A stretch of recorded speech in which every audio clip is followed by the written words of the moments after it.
Ова се зборовите на 25 годишната Билјана, мајка на бебето Лука од Свети Николе. Лука има само 2 недели, но собата во која моментално спие е студена, бидејќи семејството нема дрва за да ја запали печката.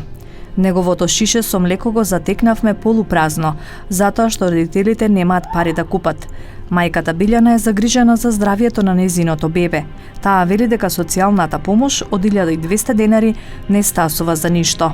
Ладно е, многу е ладно, затоа го покривам со амболијата и со чебенце и да не му студе. Ме грее, го изнаобличувам многу. Господ да му даде на сите повеќе и што ни даваат вака, што ни помагаат. Господ да му даде здравје, среќа, љубов. Дрва ни се најпотребни и стан под кирија да бидиме привремено, додека ни се направи куќа, додека ни направат нова куќа.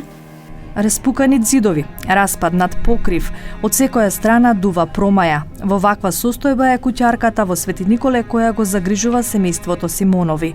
Променливото време, дождот и ветерот уште повеќе ја отежнува ситуацијата. Таткото Оливер бара било каква работа само да може да купува млеко и пелени за Лука. Работам сезонски, кај најдам. Тоа немам стална работа.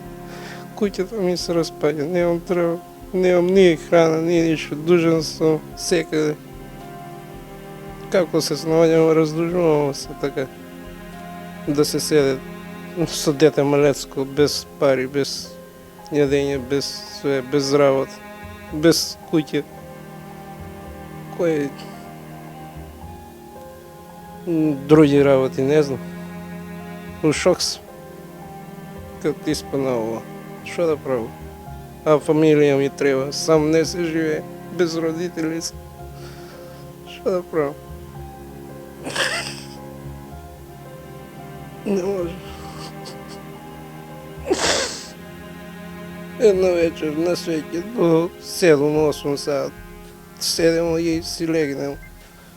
Нема ни струја, ни ништо. Од сите страни тече, од сите страни фура у куќата. Распукани ѕидови, тавани немам. И оваа кај да ќе падне. Што да кажам?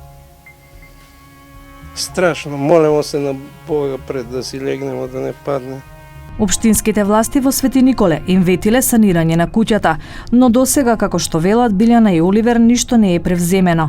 Од општината велат дека на семејството им е дадена првична помош од 15.000 денари, но тоа ни приближно не е доволно за трочленото семејство. Центарот за социјални работи им понудил сместување во прифатен центар само за мајката и бебето, но Билјана одбила затоа што не сака бедата и безпарицата да и го растури семејството, а Лука да расте без татка си. Младите родители ни испратија за Скопје со надеж дека хумани луѓе ќе им помогнат да изградат мал дом. До тогаш малиот Лука ќе спие со празен стомак и покриен со емболија.